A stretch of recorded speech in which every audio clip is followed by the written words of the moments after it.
Bon, j'ai enfin une journée de beau temps pendant laquelle je vais pouvoir faire une vidéo, parce que ça fait un moment que j'essaye de faire ça, mais j'ai toujours, d'une, j'arrive pas à faire de photos animalières, et de deux, les lumières des vidéos sont pas terribles. Donc j'espère qu'aujourd'hui ça va marcher. Ce que je veux vous montrer, c'est là je profite de repérage dans un secteur de marée atlantique, là en Vendée, où j'aime bien venir faire des photos. Je vais faire deux choses aujourd'hui, là, en fin d'après-midi, aux alentours de 16 h en fait. Je vais laisser la marée. Je vais aller me poser dans les rochers en fait sur l'estran et je vais laisser la mer m'inonder, je vais laisser la marée venir à moi dans une tente d'affût et en espérant, comme c'est une zone que je connais bien, que les limicoles, les canards qui ont l'habitude de venir se poser là vont se poser, et ça va être l'occasion de vous montrer un petit peu les intérêts de ce trépied, enfin les trépieds de la gamme Ranger Léophoto, parce qu'ils ont tous un peu les mêmes propriétés. Alors moi c'est le LS365C, hein. Je vous avais déjà présenté la tête pendulaire PG1, la Léophoto, dans une autre vidéo. Bon, déjà, les premiers points à relever, hein, vous avez vu, c'est que ça a beau être un très gros, costaud trépied, il est hyper compact. Hyper costaud, c'est du carbone, c'est garanti 10 ans. Et là, ce qui m'intéresse surtout dans ces trépieds-là, vous allez voir, c'est que comme je vais mettre le trépied dans l'eau salée, il va y avoir de la vase, du sable, etc. En fait, j'ai besoin, si je veux que mon matériel fonctionne bien et longtemps, qu'il soit facile à entretenir. Et c'est vraiment un des meilleurs points forts des trépieds Léophoto. C'est ça, c'est qu'on va pouvoir démonter très facilement chaque élément, dévisser, et passer ça à l'eau après la séance, qu'on ait fait des photos ou pas de photos. Mais je vous montrerai ça peut-être au retour de la voiture, mais je perdrai peut-être pas trop de temps, parce qu'en fin d'après-midi, en fait, je veux sortir de l'eau assez tôt, déjà pour pas me noyer, et puis aussi parce que j'ai envie de faire des photos de hibou des marais, enfin essayer de les trouver déjà, et si j'arrive à les trouver, essayer de faire des photos de hibou des marais. Donc il y aura peut-être deux parties dans cette vidéo, mais ça, à l'heure où je commence, et comme j'aime pas faire des reprises, je sais pas ce que ça va donner. Voilà, écoutez, à plus tard, et j'espère que ça donnera quelque chose de sympa.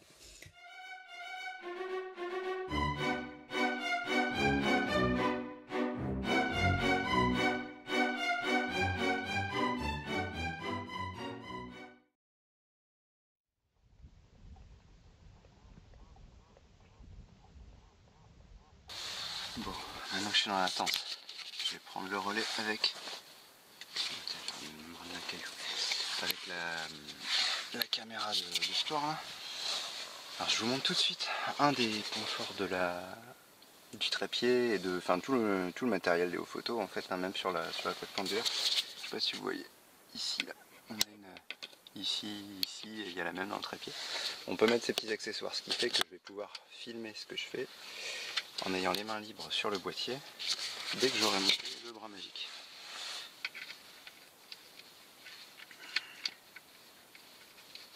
Donc c'est un peu gadget, mais pas tant que ça, parce que bon, là, si c'est pour faire le gugus, pour faire une vidéo, en fait c'est aussi très pratique pour pouvoir mettre un flash ou deux flashs ou des petites lumières type panneau LED quand on va faire des photos de nuit, ou même un diffuseur, des choses comme ça. Donc là on va pouvoir mettre pas mal de choses en fait sur ces petits pas de vis qu'il y a et sur le trépied et sur la tête.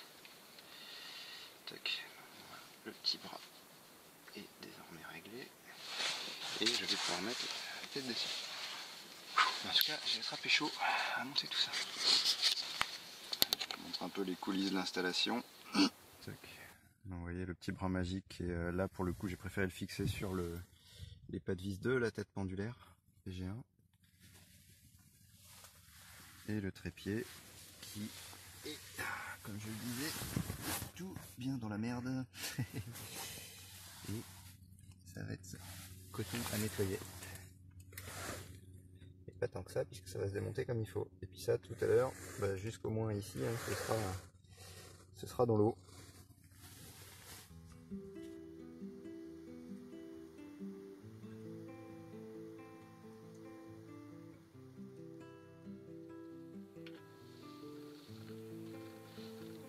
De belon, des aigrettes, des bernaches.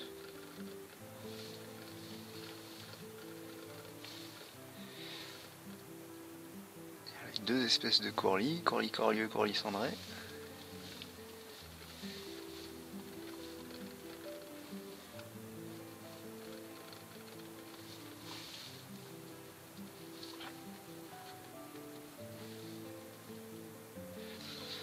Surtout beaucoup de tadornes.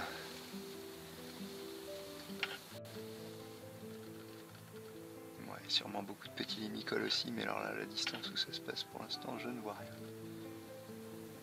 Et je vais en profiter pour trier mes photos de ce matin. J'ai fait quelques photos, alors j'étais en train de tourner un peu en voiture là, en repérage. Ça va meubler un peu la vidéo en attendant qu'il se passe quelque chose, s'il se passe quelque chose un jour. Donc je trie mes photos et puis je vais vous montrer un petit peu ce que j'ai fait. Mais c'était depuis la voiture, c'était pas dans la tente d'affût.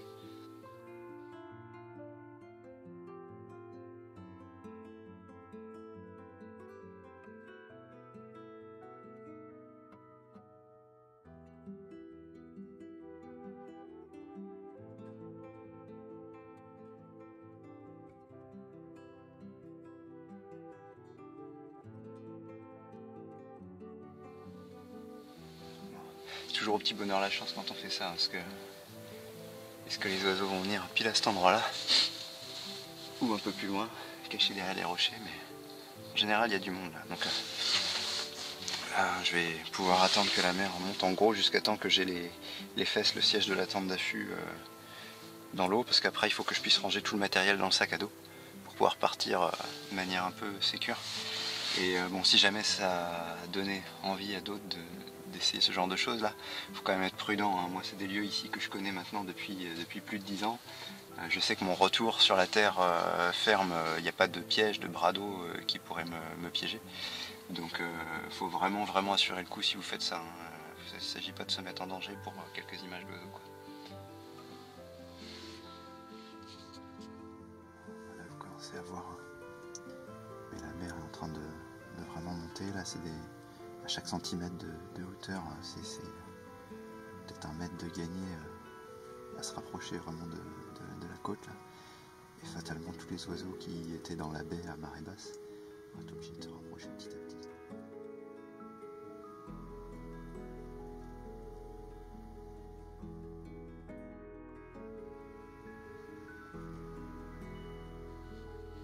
Putain, ça y est, l'eau arrive et les oiseaux sont pas autour de moi. C'est un peu les boules parce que à moins d'un gros coup de bol, ça veut dire que les quasi 3 heures d'attente, bah c'est pour rien.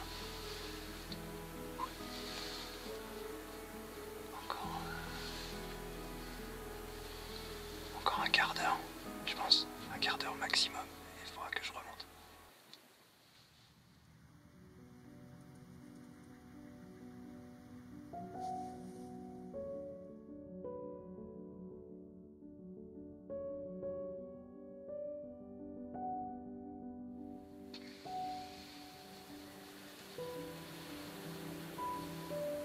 Là, il y a un groupe de courlis, mais ils sont derrière un petit.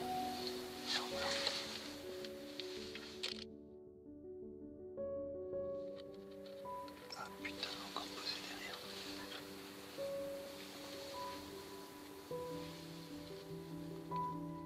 Faudrait juste que eux là, ils remontent avant que je me fasse gagner par l'eau. S'ils viennent sur les pierres qui sont devant, je aurai du pétrole. Sinon c'est la grosse loose. Ça y est, l'eau elle rentre dans la vue. Le groupe de courlis là, j'espère qu'ils vont sortir. Ça va se jouer à pas grand chose. Enfin, en tout cas pour moi les minutes sont comptées maintenant. Putain, ça passe de partout autour, mais y a rien qui se passe, je suis fou.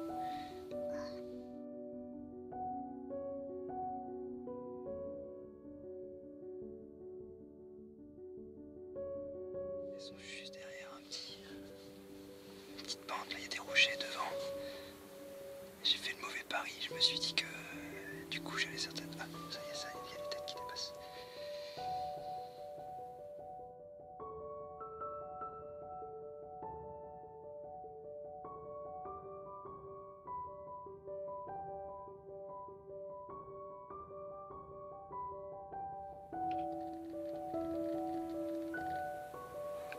Allez les cocottes là.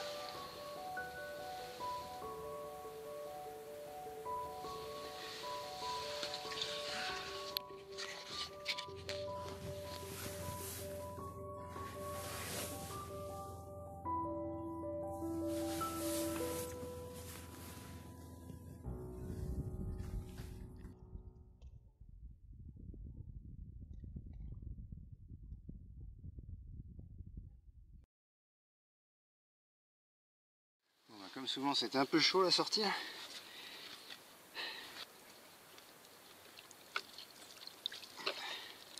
Alors, allez, je rince juste à l'eau le plus gros. Je ferai un lavage plus simple, plus complet à la maison.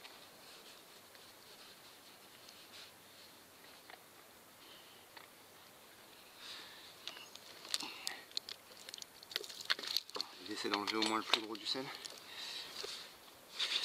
Tac. Allez, je vais pouvoir dévisser complètement et sortir le pied. Ce qui me permet d'enlever le plus gros. Et que vous ayez un trépied aux photos ou pas, cet entretien de retour d'une séance photo, c'est si vous voulez que votre matériel dure, c'est quand même hyper important. Il y a beaucoup de gens qui négligent ça. Ça a d'ailleurs été mon cas pendant quelques années.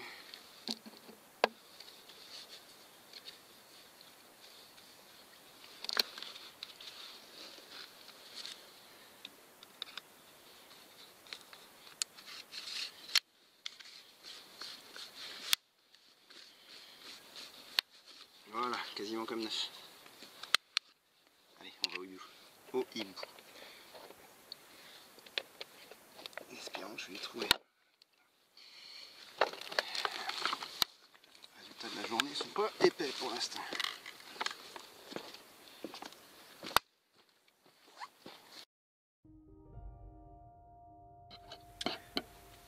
Bon, bah, j'ai vu les premiers hiboux des marais de l'année. Il y en a deux qui chassaient ensemble là-bas.